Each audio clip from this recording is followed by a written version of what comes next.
और अब वो होने वाला था जो भारतीय आंखों को ना उस दिन से पहले नसीब हुआ था ना उस दिन के बाद नसीब हुआ।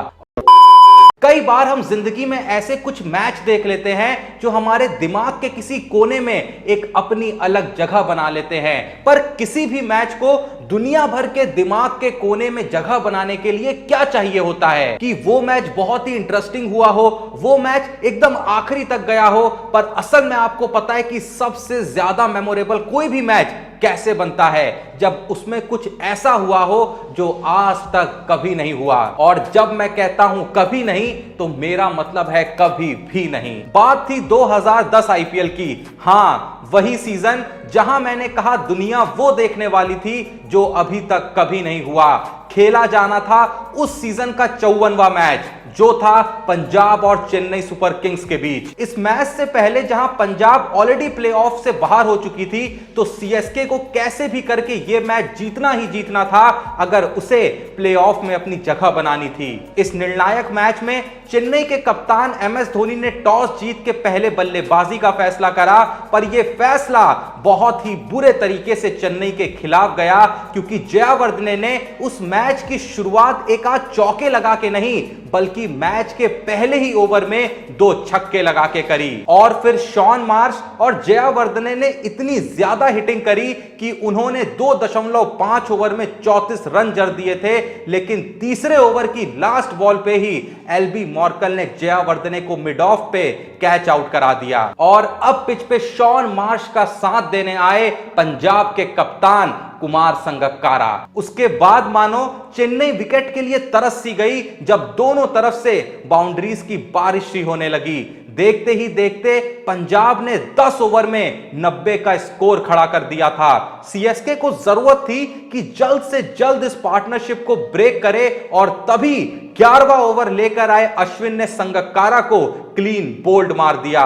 लेकिन तभी एक और चमत्कार हुआ जब अगले ही ओवर में नए पिच पे आए घातक बल्लेबाज युवराज सिंह के सामने धोनी ने रैना को बॉलिंग दी और रैना ने युवराज को एलबीडब्ल्यू कर दिया। चेन्नई की खुशी का ठिकाना नहीं रहा, क्योंकि उन्होंने देखते ही देखते अचानक से 2 बड़े विकेट अपने नाम कर लिए थे। पर अब इस खुशी का मातम में बदलने का वक्त। तो अब चले अगर अपने मैच की तरफ, तो जैसा मैंने कहा था कि युवराज सिंह का विकेट गिरने के बाद जो चेन्नई की खुशी थी अचानक से पूरे तरीके से मानो मातम में बदल गई, क्योंकि उसके बाद चेन्नई पूरे इनिंग में बस विकेट के लिए ही तरसती रह गई थी, और बात भी चौकों में नहीं सिर्फ छक्कों में हो रही थी। मार्श ने अपना 5वां गियर चढ़ा लिया था और उनके सामने जो बॉलर आ रहा था वो हर किसी को बस रौंदते जा रहे थे। दूसरी तरफ से आए इरफान पठान भी रुके नहीं और उन्होंने भी बाउंड्रीज की बरसात शुरू कर दी। दोनों की हिटिंग देख चेन्नई ने जैसे मानो गिव अप ही कर दिया था। उस इनिंग में चेन्नई के हाथ युवराज सिंह का विकेट क्या लगा, फिर कोई विकेट ही हाथ नहीं आया, और पंजाब ने चेन्नई के लिए इस करो या मरो मैच में 193 रनों का लक्ष्य खड़ा कर दिया। अब इस विशाल लक्ष्य का पीछा करने आई चेन्नई की धमाकेदार जोड़ी मुरली विजय और मैथ्यू हेडन की। चेन्नई बस दुआ कर रहा था कि अगर आज ये मैच जीतना है तो इस जोड़ी को चलना ही चलना पड़ेगा। पर चेन्नई की शुरुआत काफी धीमी हुई और 2 ओवर में वो मात्र 8 ही रन बना सके। तीसरे ओवर में एक चौका जरूर आया, पर तभी रमेश पवार ने हेडन को कॉट बिहाइंड करा, चेन्नई को एकदम बैकफुट पे ही धकेल दिया। चेन्नई का स्कोर था 3 ओवर में 13 रन पे 1 विकेट। रैना ने आते ही एक छक्का और चौका जड़ थोड़ा सा मैच में वापसी कराने का प्रयास जरूर करा, पर तभी फिर 5वें ओवर में पवार ने मुरली विजय को स्टंप कर चेन्नई की उम्मीद को एकदम शून्य कर दिया। चेन्नई को जो अपने सलामी बल्लेबाजों से उम्मीद थी वो भी पूरे तरीके से खत्म हो गई, और अब भी चेन्नई को 90 बॉल पे 156 रनों की जरूरत थी। फिर रैना ने अपना रौद्र रूप धारण किया और बद्रीनाथ के साथ मिलके तेजी से स्कोर आगे ले जाने की कोशिश करी। दोनों की शानदार पारी से सीएसके ने लगभग 9 ओवर में 86 रन जड़ दिए थे, लेकिन जब आप इतना बड़ा स्कोर चेस कर रहे होते हो तो सबसे खराब बात यह होती है कि आप मारना कभी भी बंद ही नहीं कर सकते। और इसी कोशिश में रैना अगले ही ओवर में बाउंड्री पे कैच थमा बैठे। रैना का दुख भरा रिएक्शन बता रहा था कि उनके लिए आज टिकना कितना जरूरी था।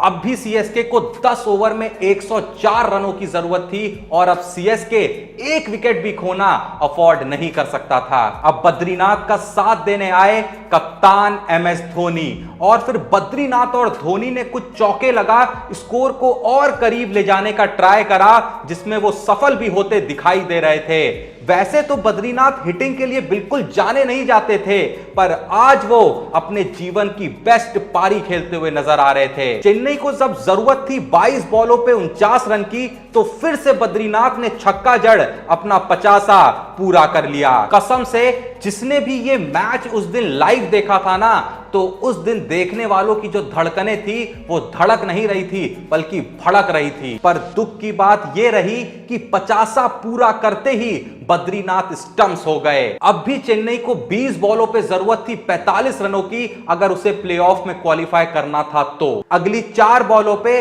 मात्र 3 ही रन आए, पर जब 16 बॉलों पे 42 रन चाहिए थे, तब जाके एक चौका एलबी मॉर्कल के बैट से देखने को मिला। एक वक्त आया जब जरूरत थी 11 बॉलों पे 25 रनों की, और तब धोनी ने शुरू किया अपना द महेंद्र सिंह धोनी शो। पहले उन्होंने सेकंड लास्ट ओवर में एक चौका लगाया, तो लास्ट ओवर में जरूरत थी 16 रनों की, जिसे डालने आए इरफान पठान। पहली बॉल पठान ने डाली तो धोनी ने उस पे लॉन्ग ऑफ पे चौका लगा दिया, और जब चेन्नई को जरूरत थी 4 बॉलों पे 10 रनों की, तो धोनी ने एक लंबा छक्का जड़ रिक्वायर्ड को 3 बॉलों पे 4 रन पे ला दिया। और अब वो होने वाला था जो भारतीय आंखों को ना उस दिन से पहले नसीब हुआ था, ना उस दिन के बाद नसीब हुआ। और तभी अगली बॉल पे धोनी ने इतना लंबा छक्का मारा कि कैमरामैन ने बॉल बल्ले से लगते ही अपना कैमरा मैदान के बाहर से दौड़ती हुई आ रही सीएसके टीम की तरफ कर दिया, क्योंकि चेन्नई ने एक पहाड़ जैसे लक्ष्य को चेस कर अपनी जगह प्लेऑफ में तय कर ली थी। पर असल में मैं जिस चीज की बात कर रहा था जो भारतीय आंखों को उस दिन से पहले कभी नसीब नहीं हुआ था, वो ये विनिंग 6 नहीं था, वो तो धोनी ऑलरेडी कई बार कर चुके हैं। वो था उस छक्के के बाद धोनी का रिएक्शन, क्योंकि धोनी को पहली बार हमने गुस्से में सेलिब्रेट करते देखा था, खुद को पंच मारते हुए देखा था, क्योंकि शायद वो दिन ही ऐसा था जब धोनी से भी अपनी भावनाओं पे काबू नहीं करा जा रहा था। उम्मीद करता हूं ये कहानी आपको पसंद आई होगी। अगर हां, तो जो भी आज ये वीडियो देख रहा है, इस वीडियो को एक लाइक जरूर दें और कमेंट में ये जरूर बताएं, जो भी जैसा मैंने कहा ये वीडियो देख रहा है, कि क्या आपको ये मैच याद था। और अगर आप भी एक अच्छी पैकेज वाली जॉब की तलाश में है, तो डिस्क्रिप्शन में दिए लिंक में साइन अप करना ना भूलें, क्योंकि ये साइन अप शायद आपकी जिंदगी बदल सकता है। और अगर अभी तक आपने चैनल को सब्सक्राइब नहीं करा है, तो इतनी एफर्ट के साथ हम आपके लिए इतनी बेहतरीन वीडियोस लेके आ रहे हैं। बहुत ही ज्यादा मेहनत लगती है ऐसी वीडियोस बनाने में, तो बस थोड़ा सा हौसला बढ़ाएं और बस एक काम करें कि जो भी ये वीडियो देख रहा है, इस चैनल को सब्सक्राइब जरूर करें। बाकी मिलते हैं नेक्स्ट वीडियो में, तब तक के लिए जय हिंद, धन्यवाद।